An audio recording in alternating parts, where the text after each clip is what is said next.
Good morning बच्चों, कैसे हैं आप लोग। आशा करता हूँ सब अच्छे होंगे।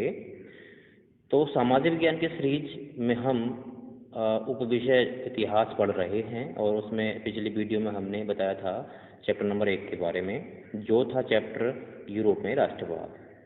तो यूरोप में राष्ट्रवाद का थोड़ा परिचय हमने आपको दे दिया था, राष्ट्रवाद क्या होता है इसके बारे में भी हमने जिक्र किया था। और जब वीडियो समाप्त हो रही थी तो हमने बताया था आपसे कि राष्ट्रवाद और फ्रांस की क्रांति है उसमें नेपोलियन बोनापार्ट का क्या योगदान रहा है उसके बारे में हम पढ़ेंगे। तो आज जो वीडियो हमारी होगी, आज जो हमारी क्लास होगी उसी से संबंधित है, उसी से आगे के हम टॉपिक कवर करने का प्रयास करेंगे। तो चलिए आज शुरू करते हैं आज की ये वीडियो। तो बात करते हैं नेपोलियन बोनापार्ट के बारे में। लेकिन नेपोलियन बोनापार्ट एक महान व्यक्तित्व था। तो देख लीजिए, जिसका जन्म 1759 ईस्वी में ओजेसिया में हुआ था, जो फ्रांस का एक क्षेत्र था। उसके पिता का नाम चार्ल्स बोनापार्ट था, जो एक मध्यम वर्गीय परिवार के सदस्य थे। उसके सामने बहुत सारी गतिविधियां हो रही थी फ्रांस में। 24 वर्ष की आयु में वह फ्रांसीसी सेना में भर्ती हुआ, यानी 24 वर्ष की आयु में वो फ्रांस की सेना में एक सैनिक के रूप में भर्ती हुआ था। अपनी योग्यता के बल पर वह फ्रांस की सेना का सेनापति बन गया, यानी उसके अंदर इतने व्यक्तित्व था, इतना अच्छी कहना चाहिए मुझे गाइडलाइन थी कि वह अपने व्यक्तित्व के बल पर, वह अपने योग्यता के बल पर फ्रांसीसी सेना का सेनापति बन गया। एज ए जैसे सेनापति मतलब जनरल जैसे कहते हैं, इस तरह से बन गया। और सेनापति बनने के बाद उसने कई युद्ध में फ्रांस को जीत दिलाई और अपार लोकप्रियता हासिल की। मतलब जब उसने बार बार फ्रांस को जीत दिलाता रहा तो लोगों के लिए वो लोकप्रिय होता चला गया, यानी उसने लोकप्रियता हासिल की। उसके बाद उसने कभी पीछे मुड़कर नहीं देखा और फ्रांस का शासक भी बन गया। एक समय ऐसा आया कि वो फ्रांस का शासक बन गया। शासक बनने के बाद उसने फ्रांस का नक्शा ही बदल कर रख दिया। उसने प्रशासनिक क्षेत्र में क्रांतिकारी सिद्धांतों का समावेश किया। उस सिद्धांत ने पूरी व्यवस्था को तर्कसंगत एवं कुशल, जिससे पूरी व्यवस्था तर्कसंगत एवं कुशल बन सके, ऐसे क्रांतिकारी सिद्धांतों का उसने समावेश उसने किया। सन 1804 ईस्वी में उसने एक नागरिक संहिता का प्रतिपादन किया, जिसे नेपोलियन की संहिता के नाम से भी जाना जाता है। नेपोलियन ने जन्म पर आधारित अधिकार भी समाप्त कर दिए, क्योंकि वो शासक बन चुका था तो सारी सत्ता की बागडोर उसके हाथ में आ गई थी, तो वो अपने हिसाब से कानून बना सकता था। तो उसी के आधार पर हम बात कर रहे हैं कि नेपोलियन ने जन्म पर आधारित अधिकार समाप्त कर दिए। जन्म पर आधारित अधिकार वो होते थे जो जन्म लेने के बाद किसी, जैसे ऊंचे कुल पर कोई व्यक्ति है, ऊंचे कुल का कोई व्यक्ति है और उसके बेटा को उसका जन्म लेता है तो उसको वो अधिकार मिलेंगे। मतलब जन्म पर जो अधिकार हो, जन्म पर आधारित जो अधिकार थे वो समाप्त कर दिए। और उसने इस प्रकार की कानून व्यवस्था बनाई जिस कानून के सामने सभी लोग क्या थे, समान हुआ करते थे। और उसने समानता संपत्ति के अधिकार को भी सुरक्षित बनाया। नेपोलियन ने सामंती व्यवस्था को समाप्त कर दिया। सामंती व्यवस्था आप समझ रहे होंगे, तो सामंत हुआ करते थे, बड़े सामंत व्यवस्था हुआ करती थी प्राचीन जमाने में, उस व्यवस्था को उसने समाप्त किया। और जो किसानों को भूदास व जागीरदारी शुल्क उन्हें देना पड़ता था, किसानों को भूमि के जोतने के, भूमि में खेती करने के लिए, या जागीरदारी जो जागीर हुआ करती थी, उस शुल्क से उसको मुक्त कर दिया। ये शुल्क किसानों को पहले देना पड़ता था, तो किसानों को उसने मुक्त कर दिया इस प्रकार के शुल्क से। और उसके साथ साथ नेपोलियन ने यातायात व संचार की व्यवस्था में भी सुधार किए, जिससे किसानों, कारीगरों, मजदूरों और नए उद्योगपतियों ने आज़ादी का आनंद उठाया। यानी किसानों, कारीगरों, मजदूरों और नए जो उद्योगपति थे नए दौर के, उनको उस समय आज़ादी महसूस हुई, क्योंकि बहुत सारे परिवर्तन जो लोगों के हित में थे वो नेपोलियन ने अपने माध्यम से किए। इस प्रकार धीरे धीरे प्रशासनिक सुधारों के माध्यम से फ्रांस की एकीकरण की प्रक्रिया शुरू होने लगी। यानी धीरे धीरे जब उसने विभिन्न प्रकार के सुधार करने प्रारंभ कर दिए, लोगों के अंदर भी एकरूपता की भावना जागृत होने लगी, यानी एकीकरण की प्रक्रिया प्रारंभ हो गई और वहाँ राष्ट्रवाद का उदय हुआ। यानी एकीकरण की प्रक्रिया के साथ साथ राष्ट्रवाद का उदय भी हो गया। इस प्रकार संपूर्ण यूरोप में राष्ट्रवाद की प्रक्रिया पैर पसारने लगी। हमने जो बात की, फ्रांस की बात की थी, तो फ्रांस के साथ साथ संपूर्ण यूरोप में अन्य देश भी आते हैं, यानी सारे ही देशों में लगभग जो ये राष्ट्रवाद की प्रक्रिया है धीरे धीरे जन्म लेने लगी, जिनके बारे में हम पढ़ेंगे भी आगे। जैसे जर्मनी की बात करेंगे हम, या इटली की बात भी हम करेंगे, स्विट्जरलैंड की हम बात भी करेंगे। इस प्रकार से इन देशों में भी ये राष्ट्रवाद की प्रक्रिया धीरे धीरे प्रभावित हुई है, धीरे धीरे फैली है। उसके बारे में हम आगे अगली वीडियो में बात करेंगे, ठीक है। तो यहाँ तक क्या हुआ, यानी धीरे धीरे यूरोप में राष्ट्रवाद की प्रक्रिया विभिन्न देशों में फैलने लगी, यानी संपूर्ण यूरोप में राष्ट्रवाद फैलने लगा। जर्मनी, इटली और स्विट्जरलैंड, जिसकी हम बात कर रहे हैं, 18वीं शताब्दी के मध्य में राजशाहियों, डची और कैंटनों में विभाजित थे। यानी कि जर्मनी राजशाहियों में विभाजित था, इटली डचियों में विभाजित था और स्विट्जरलैंड कैंटनों में विभाजित था। ये सब क्या थे, एक तरह से छोटे छोटे प्रदेश हुआ करते थे। प्रदेशों को हम कैंटन, डची या राजशाही कहते हैं। जैसे हम बात कर लेते हैं उदाहरण के लिए भारत में, तो भारत में प्राचीन समय में बहुत सी राजा महाराजाओं के अलग अलग प्रदेश, अलग अलग राज्य हुआ करते थे, जिनकी हम बात भी कर सकते थे, ठीक है। इस प्रकार से ही जर्मनी, इटली और स्विट्जरलैंड में भी ये बटे हुए थे, जिनको हम राजशाही, डची और कैंटन कहते थे।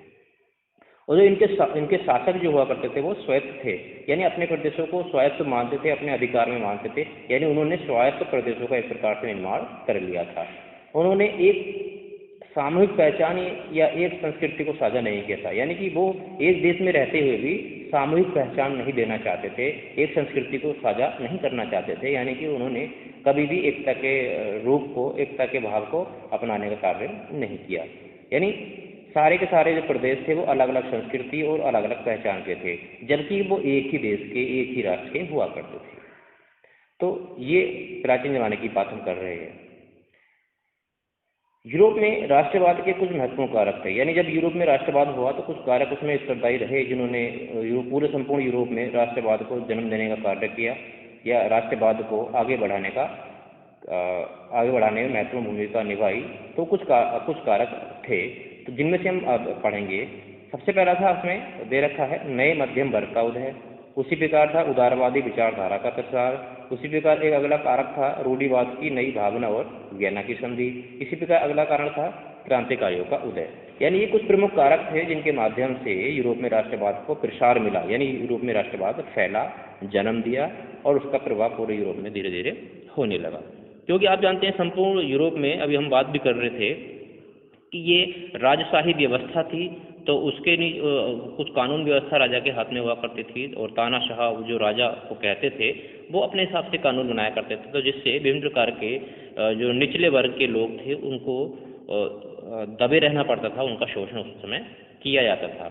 तो उसी के अंतर्गत यह कुछ कारक ऐसे बन गए जिससे यूरोप में राष्ट्रवाद को बल मिला, जिससे हम सबसे पहला पढ़ेंगे नए मध्यम वर्ग का उदय। देखिए, नए मध्य वर्ग की बात कर लेते हैं। तो आप सबसे पहले ध्यान दीजिएगा, जो यूरोप महाद्वीप था, पूरे यूरोप महाद्वीप में जो कुलीन वर्ग होता था, कुलीन वर्ग मतलब मध्यम वर्ग से ऊंचा वर्ग, कुलीन वर्ग सामाजिक और राजनीतिक रूप से जमीन का मालिक हुआ करता था। यानी सामाजिक रूप से भी और राजनीतिक रूप से भी वो जमीन का मालिक वही हुआ करता था। यानी जो निचले वर्ग के लोग हुआ करते थे वो केवल उसमें दास हुआ करते थे। तथा यह यूरोप का सबसे प्रभावशाली वर्ग भी था, यानी कुलीन वर्ग को यूरोप का सबसे प्रभावशाली वर्ग भी माना जाता था। और जो निचला वर्ग था उसकी स्थिति क्या थी, शोचनीय थी, क्योंकि उसके पास कोई अधिकार ही नहीं था। तो उसकी स्थिति क्या थी, शोचनीय थी। धीरे धीरे क्या हुआ, यूरोप के पश्चिमी और मध्य भागों में औद्योगिक इकाइयों और व्यापार में बढ़ोतरी हुई। ये बढ़ोतरी क्यों हुई, जब औद्योगिकरण हुआ तो औद्योगिक क्रांति के माध्यम से पूरे यूरोप के मध्य भाग में या पश्चिमी भाग में औद्योगिकरण के माध्यम से नई नई औद्योगिक इकाइयाँ आने लगीं, और व्यापार, जब औद्योगिक इकाइयाँ आने लगीं तो उद्योग उत्पादन होने लगा। उत्पादन के माध्यम से क्या होने लगा, फिर व्यापार भी बढ़ने लगा। व्यापार बढ़ने लगा तो नए नए शहरों का विकास हुआ, क्योंकि व्यापार के लिए नए शहर या नए केंद्र चाहिए होते हैं। तो अच्छे शहरों का विकास होने लगा, केंद्रों का विकास होने लगा, और जिस कारण से क्या होने लगा, व्यापारिक वर्गों का उद्भव होने लगा। यानी व्यापारिक वर्ग पनपने लगे, जो व्यापार करने वाले वर्ग थे वो भी पनपने लगे और धीरे धीरे उनका अस्तित्व आने लगा। तो इससे क्या हुआ, इन वर्गों का अस्तित्व भी बाजार के उत्पादन पर आधारित हो गया। यानी बाजार में उत्पादन पर जो प्रक्रिया होती थी, उन्हीं वर्गों का जो अस्तित्व है इन पर आधारित हो गया। यानी बाजार के माध्यम से ही व्यापारिक वर्ग का उद्भव होने लगा। औद्योगिकरण के कारण सामाजिक समूह, श्रमिक वर्ग के लोग और मध्यम वर्ग जैसे उद्योगपति, व्यापारी और सेवा क्षेत्र के लोग अस्तित्व में आने लगे। कुलीनों को प्राप्त विशेष अधिकारों की समाप्ति होने लगी। जो कुलीनों को प्राप्त विशेष अधिकार थे, जैसे हमने बात भी की थी कि सामाजिक और राजनीतिक रूप से जमीन का मालिक केवल कुलीन वर्ग ही हुआ करता था, तो कुछ और अधिकार भी ऐसे प्राप्त थे तानाशाही व्यवस्था में कुलीनों को, तो वो धीरे धीरे अधिकार जो है समाप्त होने लगे। और शिक्षित और उदारवादियों के मध्य एकता, राष्ट्रीय एकता के विचार लोकप्रिय होने लगे। यानी जो शिक्षित लोग हुआ करते थे, उदारवादी हुआ करते थे, उनके मध्य के राष्ट्रीय एकता के विचार आने लगे, क्योंकि शिक्षित वर्ग और उदारवादी वर्ग जो था वो कुलीन वर्ग से अलग हुआ करता था।